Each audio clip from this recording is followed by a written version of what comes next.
حضور صلی اللہ علیہ وسلم کو کن عورتوں نے دودھ پلایا؟ ناظرین گرامی، حضور نبی کریم صلی اللہ علیہ وسلم واقعہ فیل کے سال 12 ربیع الاول بمطابق 22 اپریل 571 عیسوی بوقت صبح صادق سوموار کے دن پیدا ہوئے۔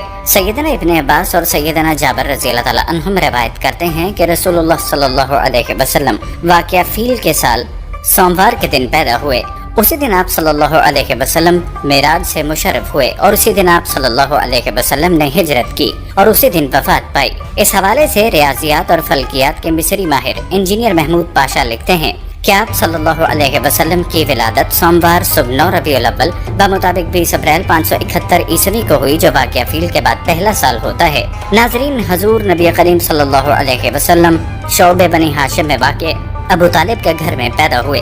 آپ کی والدہ ماجدہ نے حمل قرار پانے کے بعد دیکھا کہ ان کے جسم میں ایک نور نکلا جس نے شام کے محلوں کو روشن کر دیا۔ ابن اسحاق نے کئی اصحاب رسول سے روایت کی ہے، انہوں نے کہا، اے اللہ کے رسول، آپ ہمیں اس بارے میں کچھ بتائیے۔ آپ صلی اللہ علیہ وسلم نے فرمایا، ہاں، میں اپنے باپ ابراہیم علیہ السلام کی دعا اور عیسیٰ علیہ السلام کی بشارت ہوں، اور میری والدہ نے حالت حمل میں دیکھا کہ ان کے جسم سے ایک نور نکلا جس نے شام کے محلوں کو روشن کر دیا۔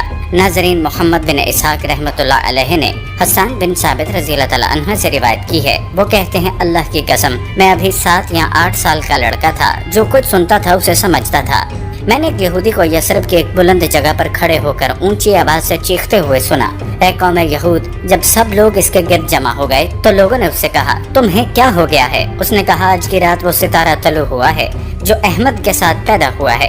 امام بہقی نے ابن عباس رضی اللہ تعالیٰ عنہ کی زبانی ان کے والد سیدنا عباس رضی اللہ تعالیٰ عنہ بن عبد المطلب کا یہ قول نقل کیا ہے کہ رسول اللہ صلی اللہ علیہ وسلم ختنہ شدہ خوش و خرم پیدا ہوئے تو ان کے دادا عبد المطلب بہت خوش ہوئے اور ان کے دل میں آپ صلی اللہ علیہ وسلم کی محبت اسی وقت سے جاگزیں ہو گئی۔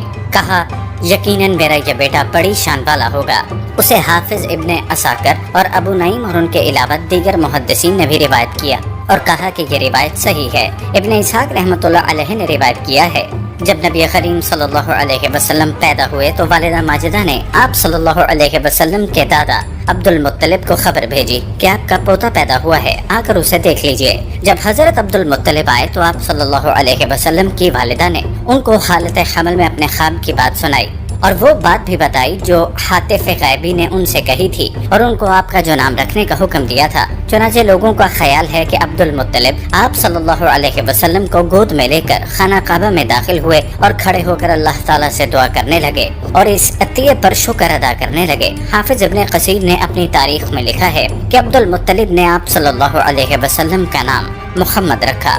ناظرین، اب آپ کو بتاتے ہیں کہ حضور نبی کریم صلی اللہ علیہ وسلم کو حضرت آمنہ کے علاوہ دودھ پلانے کی سعادت 3 عورتوں نے حاصل کی۔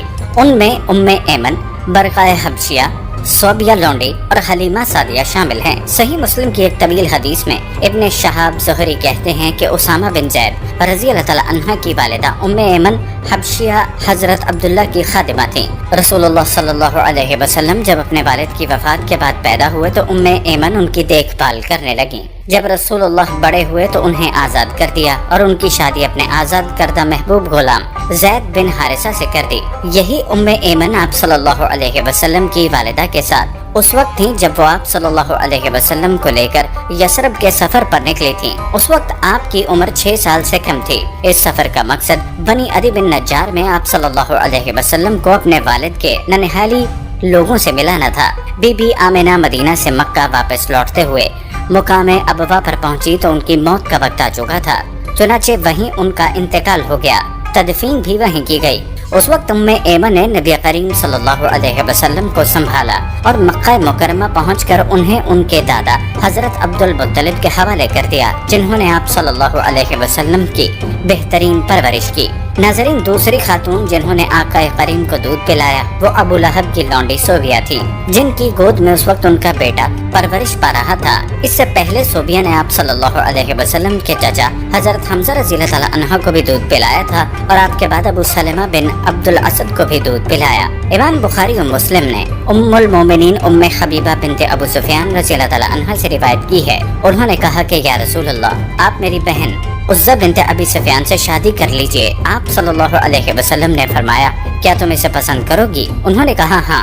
میں آپ صلی اللہ علیہ وسلم کو کوئی تنہا بیوی تو نہیں ہوں، اور میرے ساتھ بھلائی میں شرکت کے لیے میری بہن سے زیادہ کون اچھی ہو سکتی ہے؟ نبی کریم نے فرمایا لیکن یہ میرے لیے حلال نہیں، کیونکہ دو بہنیں ایک ساتھ ایک وقت میں نہیں رہ سکتی۔ انہوں نے کہا ہم آج کل یہ سن رہے ہیں کہ آپ درہ بنت ابی سلمہ سے شادی کرنا چاہتے ہیں۔ آپ صلی اللہ علیہ وسلم نے فرمایا ابو سلمہ کی بیٹی سے؟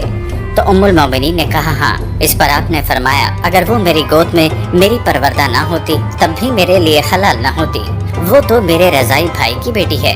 مجھے اور ابو سلمہ کو صوبیہ نے دودھ پلایا ہے، تم لوگ اپنی بیٹیوں اور بہنوں کو مجھے پیش نہ کرو۔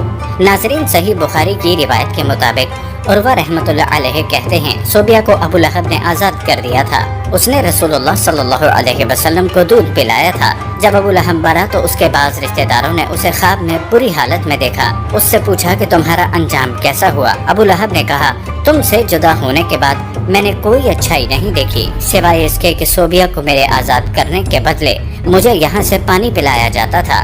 پھر اس نے انگوٹھے اور اس کے قریب کی انگلی کے درمیان ایک سوراخ کی طرف اشارہ کیا۔ جب سہیلی وغیرہ نے لکھا کہ یہ خواب ابو لہب کی وفات کے 1 سال بعد اس کے بھائی حضرت عباس رضی اللہ تعالیٰ عنہ نے دیکھا تھا، واللہ عالم۔ ناظرین، حضور نبی کریم صلی اللہ علیہ وسلم کو دودھ پلانے والی تیسری خاتون حضرت حلیمہ سعدیہ تھی۔